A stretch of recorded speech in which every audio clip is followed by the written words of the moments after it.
Salut, bienvenue dans cette nouvelle vidéo où je ne vais pas dire la vérité, je vais proposer mon témoignage sincère d'être humain car la vérité n'est pas conceptuelle, j'y tiens beaucoup.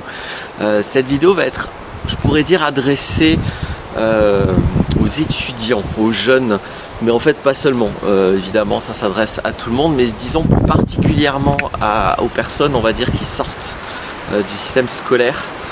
Qu'ils y sortent, excusez-moi, il y a un truc là que je dois changer, qu'ils y sortent agréablement ou désagréablement, parce que je trouve utile de recadrer un petit peu, je vais le dire comme ça, la société qu'on nous vend, le monde de l'entreprise, le monde du travail qu'on nous vend. Donc d'abord dans tout le système scolaire, dans tout le système universitaire, et puis après dans le mass média en continu.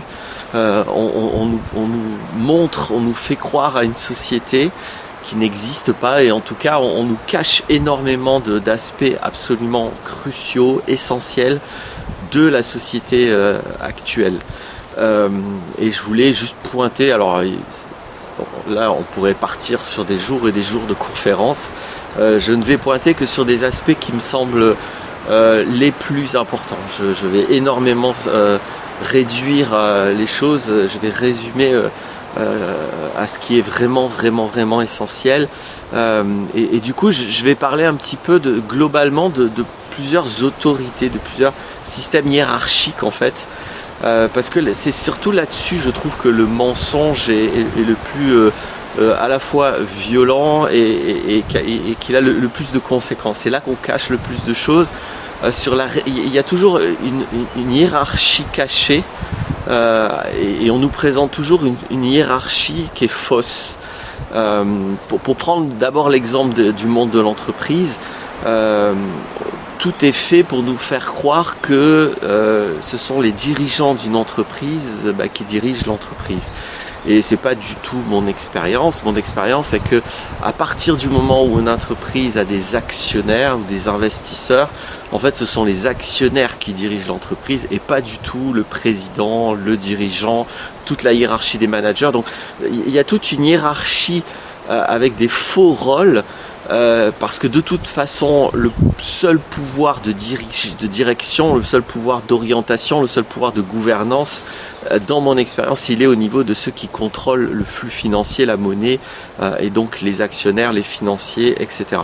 Ce sont eux qui dirigent l'entreprise, ce sont eux qui prennent les décisions majeures. Toute la hiérarchie prétendue d'une entreprise va évidemment avoir certaines décisions, va avoir certaines marges de manœuvre, mais les décisions cruciales, c'est les actionnaires qui les prennent.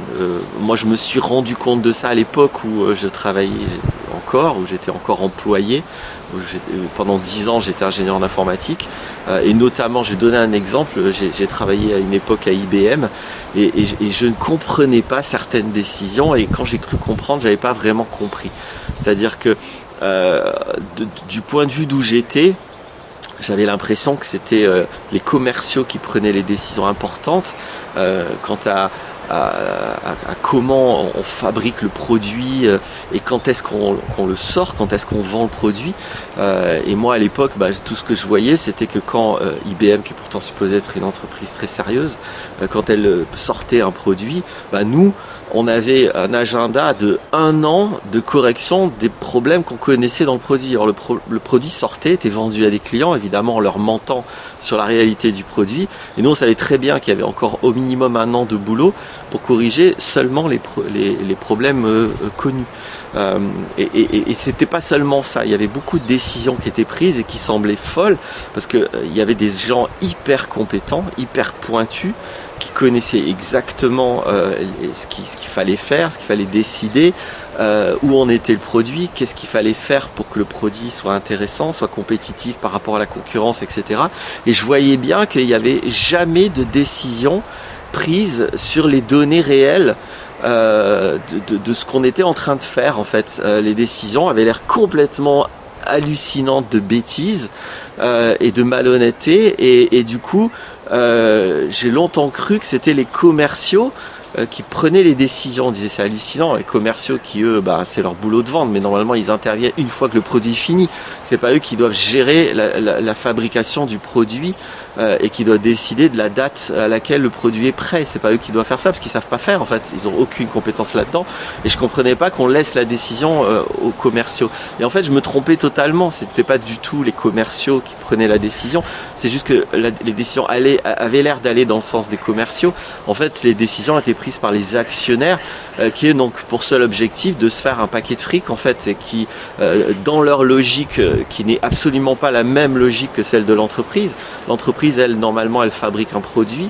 Les actionnaires, eux, se font juste du fric. Ils sont juste là pour pirater en fait l'entreprise et donc faire en sorte, c'est pas très compliqué, hein, de comment faire le plus de fric possible, hein, en exploitant au maximum les employés, en arnaquant au maximum les clients, et puis en manipulant sur tout ça pour essayer de faire en sorte que ça passe. Et encore plus si on arrive, ce qui se passe de plus en plus, à finalement les actionnaires, c'est les mêmes qui sont à IBM et puis dans la soi-disant concurrence, bah du coup c'est d'autant plus facile d'arnaquer en permanence tout le monde parce que de toute façon finalement les gens qui décident, bah, ils organisent même une fausse concurrence.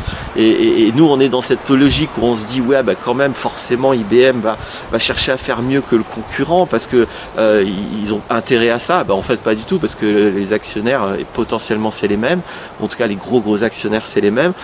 Et même si c'est pas le cas, il y a un état d'esprit général qui fait que même si c'est pas les mêmes actionnaires, les actionnaires concurrents, ils sont dans la même logique de toute façon que les uns des autres. Bref, donc ce qui est important de comprendre, c'est ça, c'est qu'à partir du moment où dans une entreprise, il y a des actionnaires, où il y a des investisseurs, bah, ce sont des gens totalement incompétents et qui n'ont même pas les données, hein, parce que moi j'ai jamais vu de toute ma vie, j'ai travaillé à IBM ou j'ai travaillé dans d'autres grosses entreprises, hein, je vous parle d'IBM, mais c'est pareil dans les autres entreprises, j'ai jamais vu un actionnaire de toute ma vie, c'est des gens qu'on ne voit jamais, donc ils s'intéressent absolument pas à la vie de l'entreprise, ils savent pas du tout ce qui se passe, à part par des remontées où on leur ment d'ailleurs, parce que chacun cache les choses. Donc bref, moi j'étais plutôt compétent en tant qu'ingénieur en informatique, ça se passait plutôt bien. Si j'ai quitté ce monde-là, c'était uniquement par rapport aux valeurs. Au niveau des valeurs, je m'y retrouvais pas du tout. C'était complètement catastrophique sur absolument tous les plans.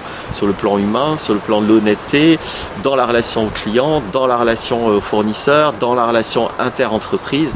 Tout était complètement de la manipulation de A à Z. Et ça a été comme ça dans toutes les entreprises où j'ai travaillé, pas seulement IBM. J'ai aussi travaillé à Atos Origin, qui est une monumentale entreprise. En passant, le président de l'AFP est un actionnaire de Atos Origin. Voilà, donc c'est tout un petit monde en fait, tout ça.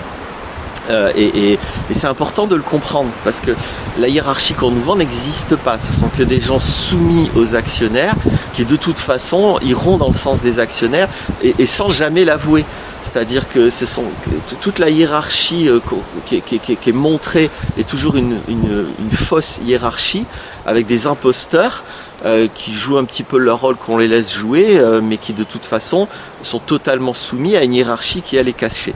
C'est exactement le même fonctionnement dans le monde politique, où là aussi on nous vend une espèce de hiérarchie avec soi-disant un gouvernement, avec soi-disant des élections pour élire des membres soi-disant de gouvernement, ou soi-disant des députés, ou soi-disant des sénateurs. Alors ça, c'est pas nous qui les élisons, mais ils sont élus quand même. Et là, de la même manière, c'est absolument pas la hiérarchie d'autorité publique officielle qui dirige un pays. Ce sont encore une fois ceux qui contrôlent la monnaie. Donc la BRI, qui est la banque centrale des banques centrales, les institutions Bretton Woods, c'est même pas l'Europe qui contrôle, même si l'Europe contrôle beaucoup plus qu'un gouvernement national qui n'a plus aucun pouvoir politique. Mais là encore, ce sont ceux qui contrôlent les flux financiers qui contrôlent tout. Et donc là encore, la hiérarchie qu'on nous vend, elle est fausse. Et ce qu'on nous apprend à l'école sur comment ça fonctionne un pays comme la France est un mensonge de A à Z, parce qu'on cache qui sont les véritables dirigeants, qui sont les véritables décideurs et qui sont ceux qui orientent vraiment donc soit une entreprise, soit un pays. Voilà, ce système-là de hiérarchie cachée c'est la réalité pour moi de mon observation depuis que je vis dans cette société. On appelle ça une société d'ailleurs, ça en dit long. Donc voilà le témoignage que je voulais faire, voilà la prudence que je veux mettre en place, parce que je ne cesse de recevoir des témoignages. Moi j'aide les gens, et des gens souvent des jeunes personnes qui sortent de l'école, des universités, ils ont des diplômes, ils sont tout contents, et puis ils arrivent dans une entreprise et là ils hallucinent, parce que déjà alors c'est la catastrophe humaine, c'est-à-dire ils observent qu'il y a énormément de burn-out, maintenant c'est comme ça que ça s'appelle, avant on parlait de dépression, ils sont déçus par le fait que tout le monde ment à tout le monde, et puis c'est là où on commence à leur dire oui, mais tu sais, c'est ça le monde de l'entreprise, c'est comme ça que ça marche. Et donc n'importe quel individu qui tient un petit peu à juste de l'honnêteté par exemple, juste ça, va être totalement perdu et totalement trahi, trompé là-dedans, et en même temps qu'est-ce qu'il peut bien faire, parce que c'est le seul monde qu'on lui propose, on ne propose pas un autre monde. Alors bien sûr qu'il y a quelques petites entreprises qui arrivent à fonctionner de manière un peu différente, si elles n'ont pas des actionnaires ou des investisseurs. Et en général, si ces entreprises fonctionnent bien, le système fait que elles vont être rachetées de toute manière, de façon violente ou pas, et que c'est pas évident de rester une entreprise honnête, intègre vis-à-vis de tout le monde, surtout que du coup, étant donné que le système fonctionne avant tout avec le profit, à un moment donné, il faut être réaliste. La meilleure manière de gagner, c'est de tricher, hein. Ça a toujours été comme ça quand vous jouez au Monopoly, c'est celui qui arrive à tricher qui va inévitablement gagner. Donc ça marche pareil dans la société, hein. C'est les tricheurs, les manipulateurs, les menteurs qui vont de toute façon le mieux s'en sortir, parce que ce système n'est pas basé sur des valeurs et sur de la solidarité humaine et sur le bonheur des gens et sur l'enrichissement des personnes. Il est basé uniquement sur le profit. Voilà, il ne s'agit pas de juger ça, d'avoir un point de vue moral sur ça, il s'agit juste d'en comprendre la mécanique irrémédiable, parce que c'est une mécanique irrémédiable. Voilà, donc ne soyez pas trop dans l'illusion, ne vous leurrez pas trop sur ce qu'est la société, ne me croyez pas, allez regarder par vous-même si je raconte des conneries ou pas. Ne soyez pas dupes, le réel est plus fort que toi, et là j'essaye de mon mieux de décrire une réalité qu'on nous cache. Et quand je dis le on, vous avez compris, hein, c'est tout le système scolaire, tout le système universitaire, tout le mass média. Il y a vraiment, et c'est pas pour rien qu'il y a 10 milliardaires qui ont acheté l'intégralité du mass média français, c'est pour continuer à avoir un pouvoir de propagande, pour mettre dans la tête des gens un monde qui n'existe pas, pendant que eux profitent du monde réel. Voilà, dans tout ce que je raconte là, il n'y a pas de complot. Souvent, ce genre de propos est associé à ce qu'on appelle le complotisme, à des gens complotistes. J'ai déjà fait une vidéo où je dis il n'y a pas de complot, il y a juste un système de merde en fait. Et il s'agit d'en comprendre la mécanique. Donc non, c'est pas un complot, c'est juste une mécanique, encore une fois, dans les jeux de pouvoir, sachant que le pouvoir principal dans la société monétaire, c'est ceux non pas qui ont de la monnaie, hein, ça c'est une grave erreur de croire que c'est ceux qui ont plein de fric qui contrôlent. Non, c'est ceux qui contrôlent la monnaie qui contrôlent. C'est pas ceux qui ont, c'est pas les milliardaires qui contrôlent, c'est ceux qui sont derrière les milliardaires et qui contrôlent la monnaie. C'est eux qui contrôlent en vrai, et c'est eux qui prennent les décisions importantes. Et ils sont intelligents, ils prennent les décisions que là où ça les arrange, mais après ils laissent tout un espace de fausse liberté et de petits champs où les faux décideurs prennent des fausses décisions dans le cadre de toute façon qui a été bien enfermé au préalable. Voilà, donc aucun complot là-dedans, juste de la mécanique de cause et d'effet, de comment le système actuel fonctionne. C'est tout ce que je veux décrire. À bientôt pour d'autres vidéos.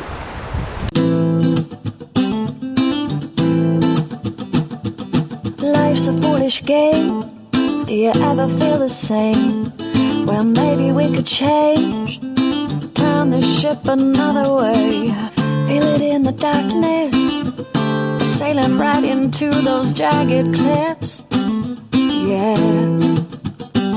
Some say we've always been insane. Hey, life's a foolish game.